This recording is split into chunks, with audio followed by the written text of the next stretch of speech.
What's going on, everybody? You're tuning into another episode of 20 Tim Minutes. I am your host, Tim McCarthy. Today I have on TV, film, and theater artist based out of New York City. She's also the creator, producer, and host of the podcast Mamas in Training. She is learning everything she can about motherhood before she is a mother. Today we have on Jessica Lorion. Jessica, how the hell are you?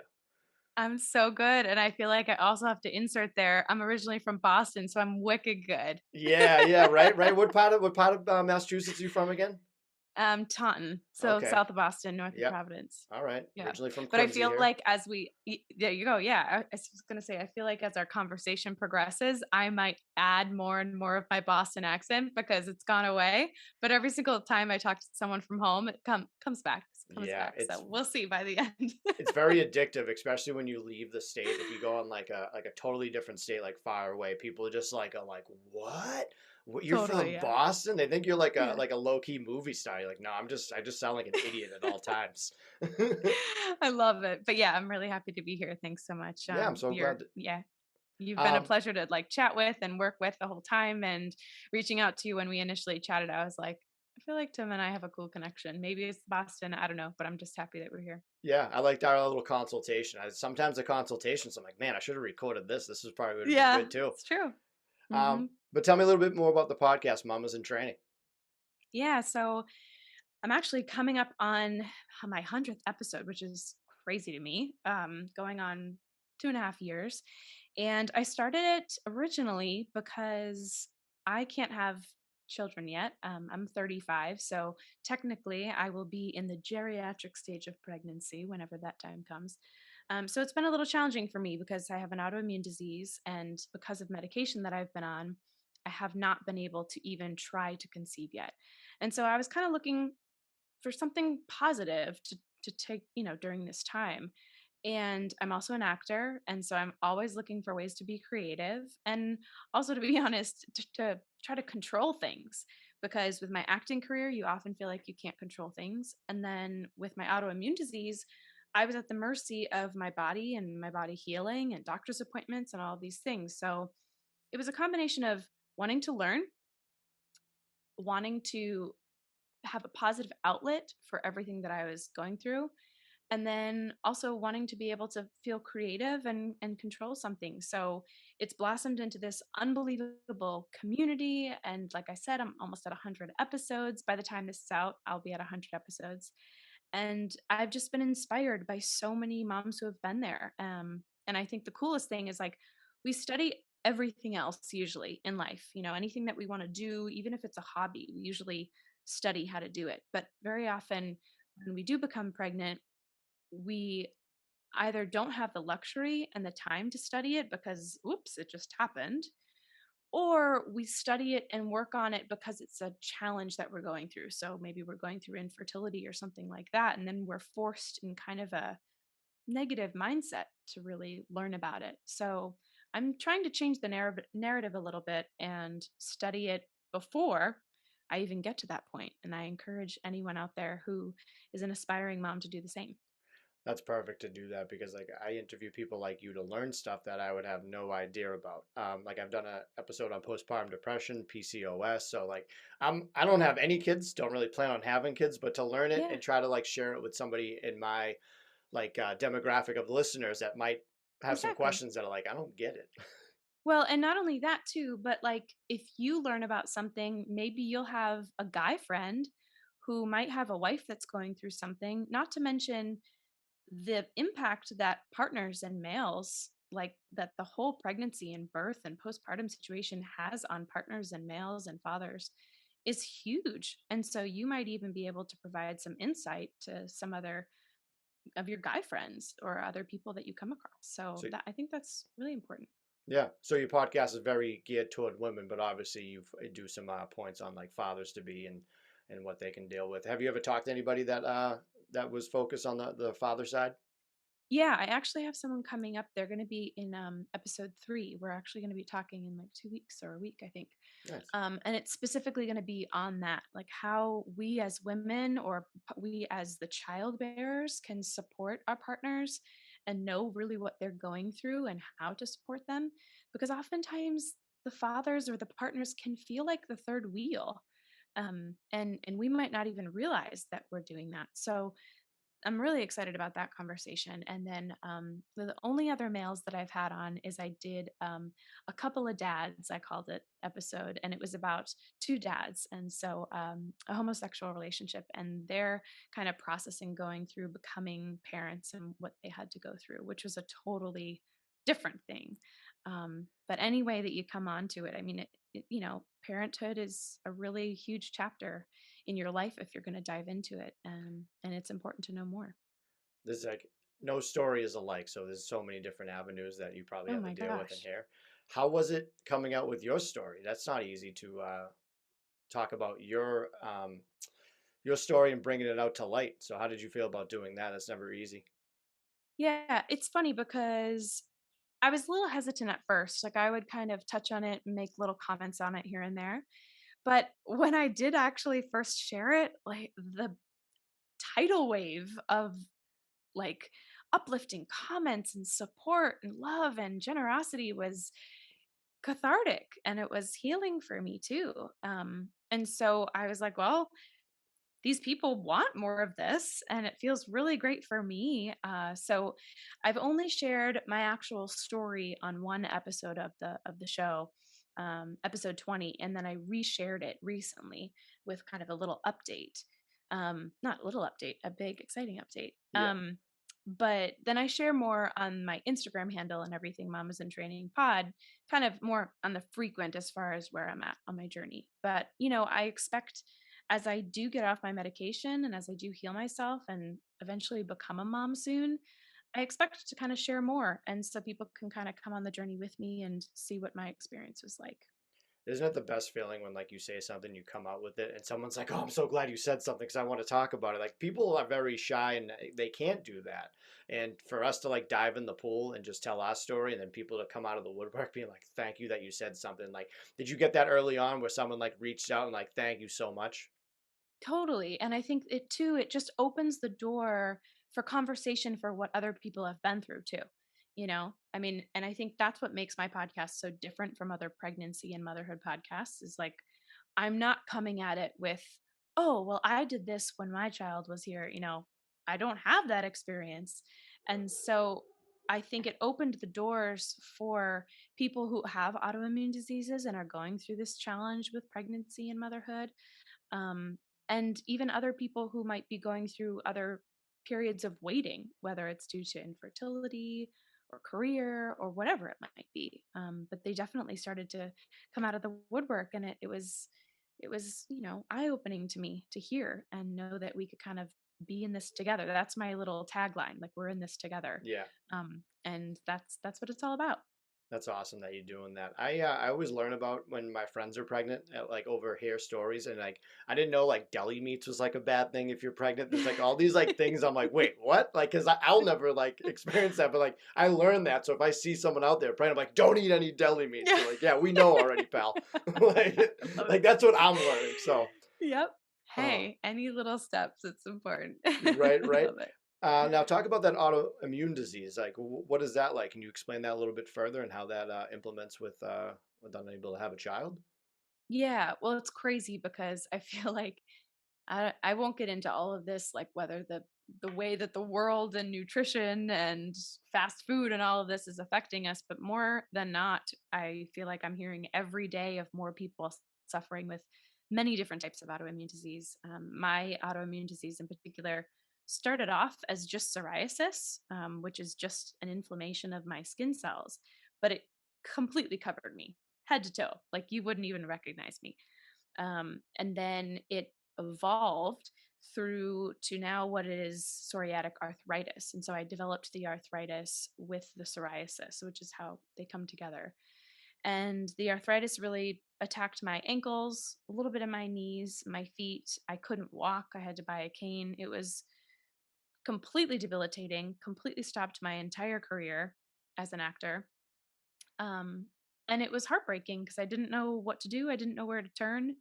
And it stopped me dead in my tracks. And so, what I kind of am trying to also put out there and encourage people, no matter whether you're an aspiring mom or anybody with a health challenge or something to overcome is really to push through to do what you feel like is best for you. And for me, that was to try to get off medication in a natural, whole way.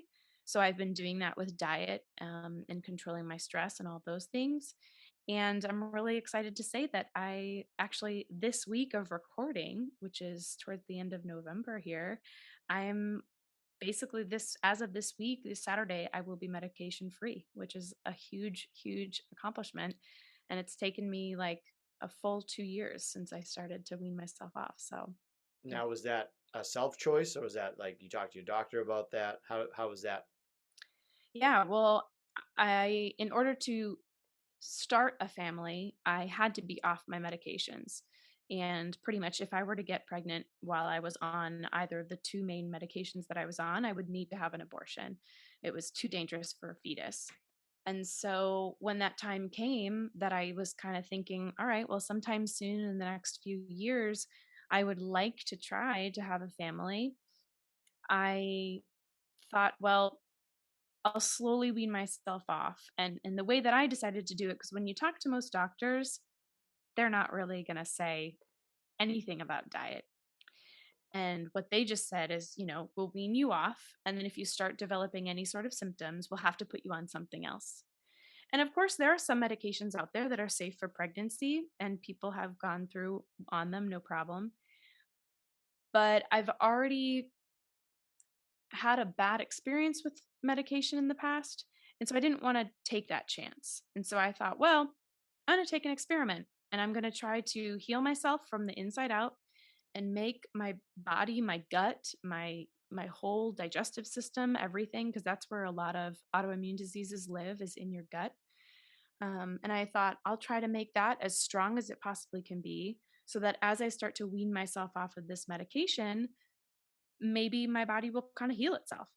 And it has. And so 2019 is when I officially started my actual way of eating. I don't like to call it a diet, but my way of eating. And I did a strong elimination diet, but then I've kind of come to a point where I know what kind of affects me and I know what doesn't. And so I'm at a happy place now with my medication. I don't feel like I'm deprived or anything. Um, but it's what worked for me. And I slowly, month by month, took time. It ended up taking longer with COVID. But yeah, a month ago, I dropped my strongest medication and I haven't had any sort of pain or backlash or anything like that. And yeah, I wanted to make it through Thanksgiving. And then I thought that this week, it'll be a month after I went off my last med. So that's kind of usually the timeline that you can continue to lower. And so this past Saturday was my last day taking this last medication. And so, if all things go well, I should be medication free by next week. And then I have to wait too. I have to wait. It varies between 3 months and 6 months. They have to make sure it's out of my system before I can actually try to conceive. But it's a slow process. But for me, it's been the reason behind it is so important, and it's that baby. So that's what's made it easier. A lot of hard work going into that. To talk about the diet real quick, we don't have to dive into it, but it's like it's pretty easy to be like, yeah, I got to stop eating like shit. First off, like drink more water and like stop eating fast food or stuff. Like it's kind of like you can figure it out. Like you can go to a nutrition or the doctor, but it's like, hey, how about you just stop eating like shit, and then you start Yeah. feeling better. Now, the question I wanted to ask too is like, so your mental health at that point, like you can't have a child, you have an autoimmune disease, you're not feeling good. Like, what pushed you to start like making changes in your life? Was it the idea of like, okay, if I make some changes, I will have a child, or is it something else? Honestly, it all boils down to that why and wanting to hold a baby in my arms. And I feel like whether it's a promotion, whether it's buying a yacht, whether it's having a baby, like whatever it is for you that keeps you going and makes you driven and is a solid why for you, it makes everything else so much easier. So that's truly what it was. I mean, and I have a super supportive husband and family and friends. So of course that helped. But yeah, it was every single decision knowing that I was doing this to hold my own, future child is what it was at the end of the day. Was there ever a point in that journey that you, not self-doubt, but you were like maybe like thinking about maybe adopting, or you just strive for something like that like the same thing? You're like, you know what? I'm not stopping. I'm gonna go for a child. Yeah, no, never. I mean, I until the day comes that like 5 doctors tell me that I can't have kids, like Yeah. even if one tells me, I'm going to get 5 other opinions, it's so ingrained in me, and this could be with anything, like whether it's that that this entrepreneur business you're starting is going to happen, like whatever it is for you. Like I just know so clearly that I'm meant to be a mom and that this is supposed to happen for me, that it's going to happen. And that's not to say that I haven't had setbacks. I mean, I've completely beaten myself up because I've eaten crap or I've had a bad day at work. And like at work, um, I work in an area that always has like tempting food. And so there's always been times where I've just like eaten all this shit and then I've gotten home and I'm like, damn it, why did I do that? But you know what? Like just dust yourself off, move on, keep going. So yeah, I mean it's not been easy, but it never was a doubt in my mind. New York City has like hot dog carts like at every corner. Like you walk Ugh. around New York City, you're like, I can eat like shit or I can eat like real shit. Like there is Yeah. like food like everywhere. Like I went there not too Yeah. long ago and I was like, dude, you can just live off street meat. Well, I mean, street meats, that's a different story because that really creeps me out. But that like literally in my block, we have 2 cookie stores that just Oh, opened up. love We cookies. have a what's it called? Krispy Kreme that opened up on the corner. We have another local donut shop that just opened up down the corner. It's ridiculous. It's like no, they don't want anyone to be healthy. But no, and I also don't say any of that to like diss any of that stuff, and I all those things are amazing in Yeah. moderation, but also if it's not right for you and your body, then like it doesn't work and it's not right for you. I mean, I notice now if I have sugar, like plain white sugar, or I have like candy for example, I instantly get a headache, no questions asked, like right on the spot. And it's just not worth it for me to feel crappy like that. No, like I said, do I do that every now and then? Of course I do, but I don't have a sweet tooth. I have sweet teeth. I can't stop eating like candy. I love chocolate chip cookies if it's like baked perfectly. I'll like donk down a whole like like roll of Mhm. them. I don't care. What's your go-to cookie? Well, I was just gonna say, next time you come to New York, you've gotta go to Levin. Have you ever been to Levin? No, I don't even know how to It's like spell this, that. yeah, it's L-E, I think it's 2 words, it's French, Levain, maybe E at the end, or just Okay. Vain. But it's a French bakery. It's super, super tiny. There's 2 locations actually, but oh my gosh, each cookie probably weighs like 5 pounds. They're so heavy, and they kind of like bulb up on the top, and they serve them warm. Oh, they're so good. So those are, if I'm definitely gonna go for a treat, those are the ones to have.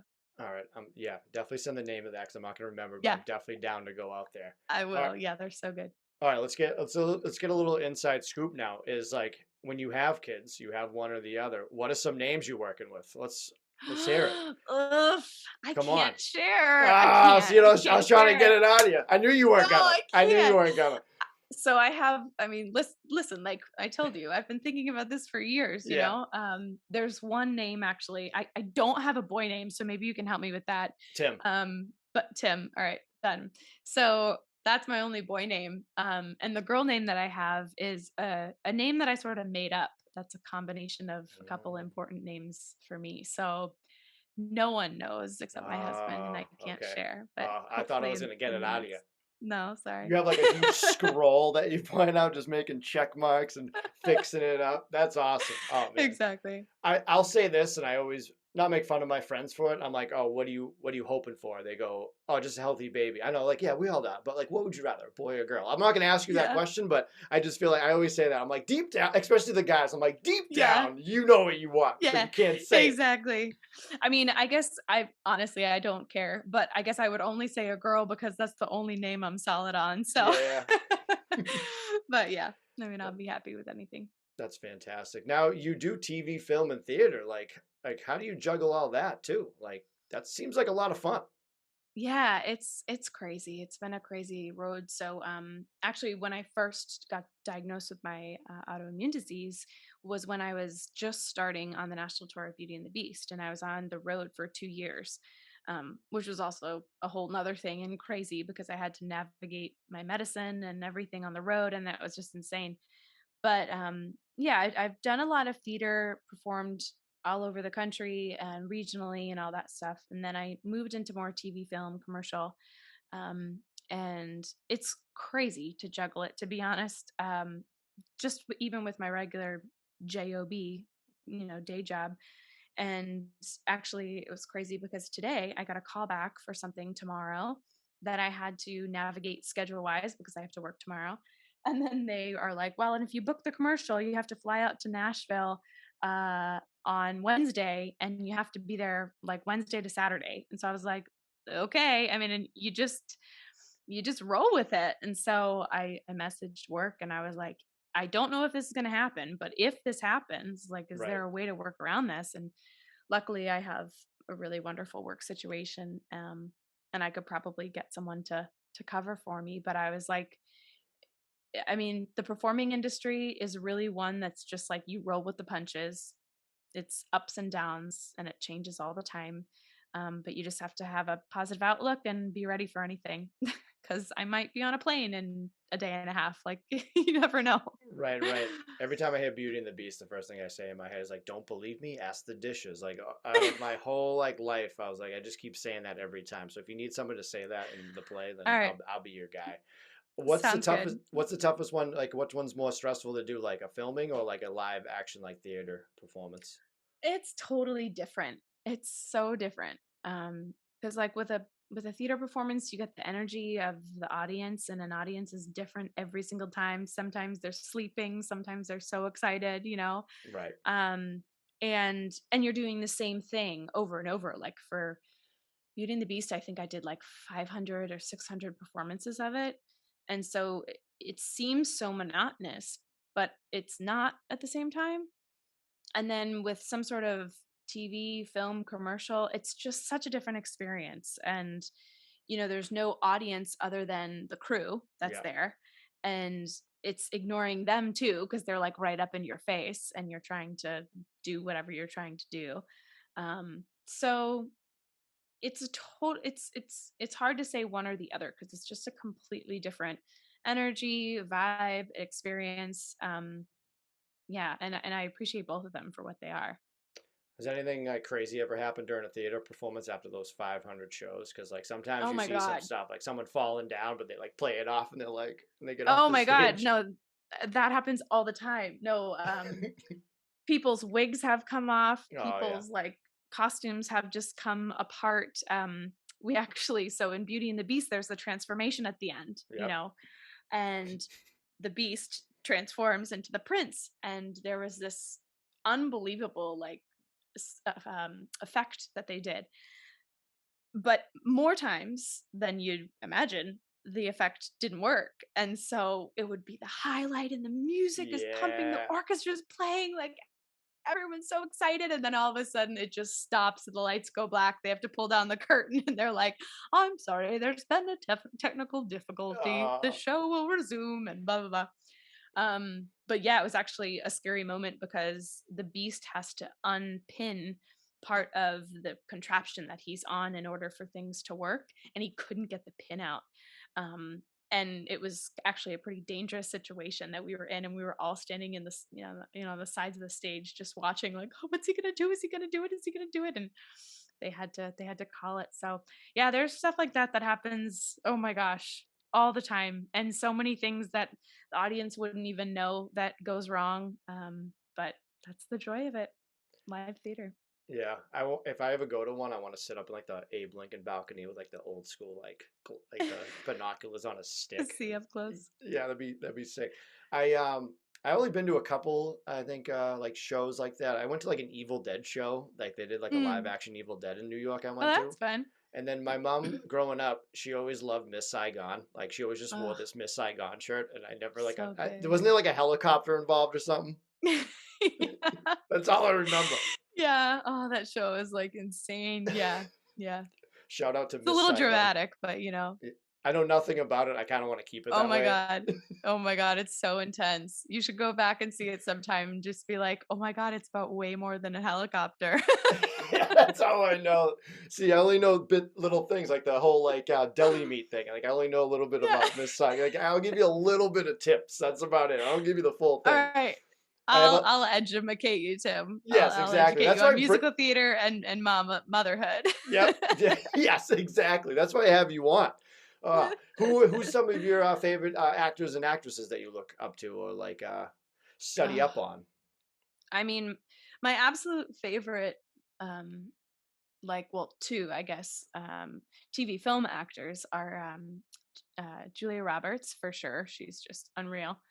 Um, and Will Smith. I think the way that Will Smith and Tom Hanks too, I mean, they're just iconic. Like the way that they dive into characters so fully is just unreal. Um, and I don't know, there's just been something about Julia Roberts. I don't know, I think I have a little bit of a female crush on her or something. She's just amazing to me. And I also like how she's kind of kept her personal life a little quiet. So that's been really inspiring to me too. Um, and then there are a bunch of other theater actors too that I just, it's cool to see people transition, especially in theater and then into film. And it's hard, especially in theater, but when you are doing a show over and over and over 500 times, to do something like Beauty and the Beast that was just kind of like fun and lighthearted. But some of these shows that people are doing, like Miss Saigon or like Les Mis, or some of these other deeper things that people are putting themselves through, like Dear Evan Hansen. I don't know if you've ever heard of that show, Yeah, they made a but movie out of it just recently, right? yeah, the main character and also the mother go through some really intense emotional moments. So much so that I actually think on Broadway, the man playing, or the boy, kid, whatever, playing Evan Hansen doesn't actually do all 8 shows a week. I think he actually only Mm. does like 6 or something, It's the because same it's kid in the just so movie, right? emotional. He was the original. Yeah. Okay. There's been others on Broadway since then, but yeah, so I don't know. I mean, I'm inspired by so many different actors, but yeah, you can't go wrong with Will Smith and Julia Roberts. I think like the earliest memory of like me crying at something, like I think I cried probably like to Bambi or like the movie Powder, but like the that scene in Fresh Prince of Bel-Air when his dad walks out on Mm, him, like I'm like still to this day I get teary eyed about that. And so good. that was like one of the, and he was like playing himself that whole season, but he was like so funny. Like Yeah. that's like one of my favorite shows. It's on HBO right now, and I'm still going through it. That was Yeah. like one of the most legendary shows. But that scene especially, I'm always like choked up. So true. Yeah. He's got a way of pulling out your heartstrings, that one. He's Did good. you see the like the reunion thing that they did? No. I think it was on HBO, but they brought back all the members and they brought back the first mom and they got them all together. And they Oh. talked about it and they talked about that scene. And Will said after he like pulled him inside, he's like, "That's acting," because he always looked up to Uncle Phil's Mm. character and like getting that praise from him was like his favorite thing about the show. It was Oh, really that's cool. cool. Go I'll have to check look that that out. up. Yeah, yeah. All right, so a little back on track here. What are some things, some personal tips for yourself that improve your mental health, that like get you up out of bed and make you feel good? What are some tips you give some people? Well, for me, I mean, everyone kind of deals with things in a different way. For me, I need 2 main things. I need kind of like a schedule and a pattern of things to do, because even if I, like today, for example, I actually had the whole day off, which is pretty rare. But I still needed to schedule things into my day and know that at this time I was going to the gym, and this time I was working on this thing for my podcast, and this time I was meeting you, and like all of these things. Because if I didn't, then I really would find it easy to just relax in bed all day, or to just like wander around doing things that are not progressing me forward. and Right. and I find that too when I'm going through kind of a shitty situation, or especially like that time when so I don't remember if I really said this completely, but when I got diagnosed with the arthritis, it was really at its peak, and it was so bad that my show was actually ending the tour. But it coincided with me, basically would be the time that I moved back to New York and continue pursuing my career, which was really on a high because I had just gotten off tour. But because I couldn't walk and I had to buy a cane, I was like, I can't survive in New York City like this. So I ended up moving home for 6 months, which is hard. At the time I was like 27, and the last place I wanted to be was back in my parents' house. Right. I love them, but you know what I'm saying. And so for me, it was the same thing then because I was in so much pain that I couldn't walk. And so my to do list was rather short, but I still needed to have that schedule. I actually ended up taking a course, like a business course for actors, because I needed something to be accountable for every day. So I think that's one of the main things for me is like no matter what you're going through, I think one of the most important things in your mental health journey is to really give yourself something to be accountable for every day. Even if that's something as small as like you have a plant and it's that you need to water that plant, it's like something else, is giving you a reason and a purpose. Um, and then for me, I'm a little bit of like an inspirational book or self-help book kind of junkie. And I love to listen to them on like an audio book or read them. Right now I'm reading The Slight Edge by Jeff Olson. So good. Cannot recommend it enough. And it's all about like the little things that we do every day, the little decisions and how they compound over time, whether that's with your health, whether that's getting out of bed, whether that's working on a project that you have, whatever it is. Um, so I love, like, especially before I go to bed, just reading a few minutes of something that's kind of going to lift me up and recenter me. And so I always go back to some sort of self-help audiobook or self-help book. Um, yes. And then I guess I would say the third one is just being active. I kind of by nature am a very physical person. I was a dancer growing up and I love working out and going to the gym. And even on the days that it's been hard for me, I've made that really a point and a focus. And like during COVID, when we couldn't go to the gym, just getting outside and getting some fresh air and going for a walk and, maybe listening to something while I was on my walk or whatnot.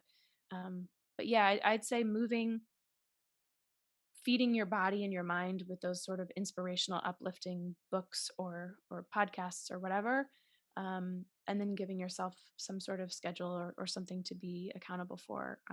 Kind of are the three things that keep me going. That's perfect. And I was pointing when you were talking at this as I just got my first plant. I've never been a plant guy, but I got a Venus flytrap. And Yeah. that thing is like sprouting. I've seen it catch flies. I was like Oh, putting that's like, so cool. oh, it is awesome. I didn't think they were legit like Venus flytraps, but I've been taking Yeah. care of that thing. So like every day I'm like, how you guys doing? It's Yeah. it's so cool because a fly is like, oh, I'm gonna land on this. Like, oh, look at this cool plant. The plant just claps it up. Yeah, that's awesome. You get one of Well, it's get funny. I know I should.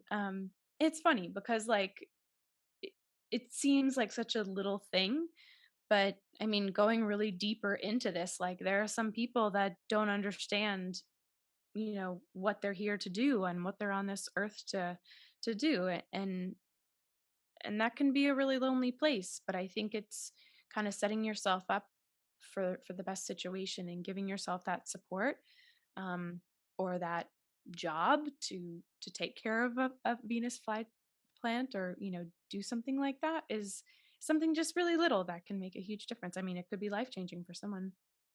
Yeah, those things get me up in the morning. I love them. It's Yeah. perfect. Now Yeah. I like to ask everybody this. Now, if you were like, say, like you're coming out to an arena, like you're an MMA fighter, boxer, wrestler, there's a song that plays. Jessica Lorion comes out. What song is playing? Mm. There's a couple different ones that You can't go with your karaoke song. I know that "Don't Stop Believing." ah See, you can't I go with that know. one. All right. There's I know. This isn't, well, yeah, like that would be my like arena, Yeah. because it's so good. But the song that just always comes into my head is good old at first you don't succeed, dust yourself off and try again. Is that Aaliyah? You can dust it off and try Yeah. again, try again. Yeah, it is Aaliyah. I was gonna Hmm. say Maya, but that's definitely Aaliyah. And I I think love how it's you showed Aaliyah. off Yeah. you showed off your pipes right there. So that was good. That was good. I like it. Sorry. That was it. No, I'm glad. Most people But I talk, yeah, most people I talk to can't sing. So I'm glad that you can. So this is oh, perfect. thanks. That is a good No, jam.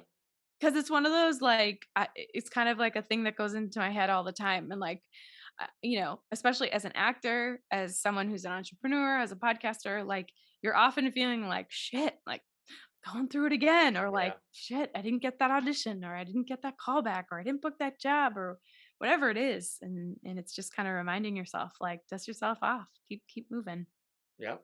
I feel like music is like such a like an emotional roller coaster. It's so influential and such a big thing. Like Oh my you God. can just be sad by playing sad music like on purpose, and like you're driving in the Yeah, rain, and you're like looking out the window, like totally. making a Listening to music video Adele. about yourself. Yeah, yeah, it's exactly. But like, But yeah, it's exactly. crazy. I actually, sorry to interrupt you. No. I recently just got like a free 3 month or whatever it was thing on Apple Music. And I didn't realize how much I missed listening to music, and not just the music that I owned. Cause like back in the day, you could listen Yep. to whatever the heck you wanted. It wasn't like, but yeah, I've been listening to stuff recently and I'm like, man, they sucked me in. I think I might need the yearly membership, but it's good. It's heartwarming and it feeds your soul. I'm a big Spotify guy. I've been Spotify for a bit. Yeah. You can get it, and it's free. You can use it for free, but it just got Yeah. ads. But I pay Yeah, for it, so I it's no don't big get deal. ads. Yeah, Not a yeah. not a commercial guy. Not a Yeah. commercial guy. I don't know. Don't have time for No, it. none. Now let's end with this. What are 3 things that you're grateful for today? Yeah, this is really cool. So, I mean, by far, I'm grateful 100% for my health. And I'm just like, I feel like I'm tooting my own horn, but I'm really effing proud that I'm like basically almost off my meds. Thanks. Yeah, I'm just like, it's such a massive accomplishment, and it's just putting me in a really cool place to know that like I can do this, and without going on to another medication. It's huge. So for sure, my health, and just also thinking back to where I was back then and knowing how far I've come with my health. Um, and then I would say by far my support system. I mean, I have a really amazing husband who puts his diet and health into check as well, which makes my life easier. It's always easier when your partner is going to be on board and support you in that way, and he didn't have to do that. I mean, he's better off for it anyway, but yeah, his support is huge, and the support of my family. And then might seem like a little bit of a cop out, but I'll also just say my podcast, because without it, I mean, a lot of people are like, are having these conversations with moms and talking about pregnancy and birth and everything. Like, does it make you just want to have a kid so much more and like bum you out? And I'm like, yeah, I guess like it makes me think like about it more often naturally, but it's just such a positive like outlet and motivator and drive for me. So, yeah, for sure, my podcast, 100%. Fantastic. Jessica Lorion, make sure everybody listen to this. Go check out her podcast, Mamas in Training. Go on iTunes, subscribe to it, put some 5 stars next to it. And now, Jessica, let's get that baby, all right? We All right, got this. it's I gonna can't wait happen. for it.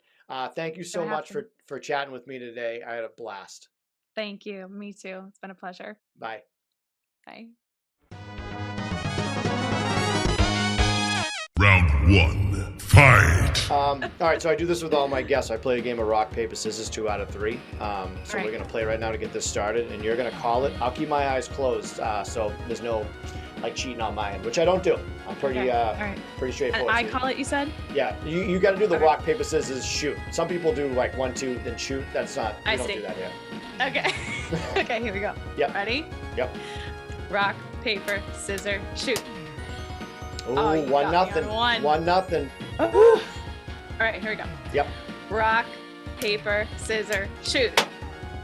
Ooh. Oh, tie. All right. Tie. All right. Rock, paper, scissors, shoot. Ooh, 1 to 1. 1 to 1. Oh, All right, this man. is the All right. tiebreaker. Yep. Let's see. All right. All right. Rock, paper, scissors, shoot. Oh, so we my love gosh, the okay, we here love we the go. papers. This has been a long battle. This is a long one. Here we All right, go. Rock, paper, scissors, shoot. Oh man! Holy shit!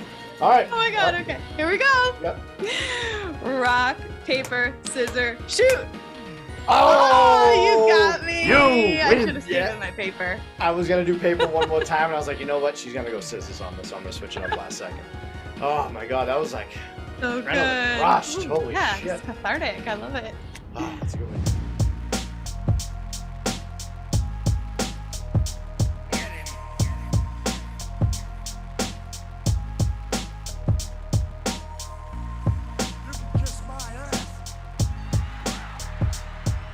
This podcast is not intended to be a substitute for professional medical advice, diagnosis, or treatment.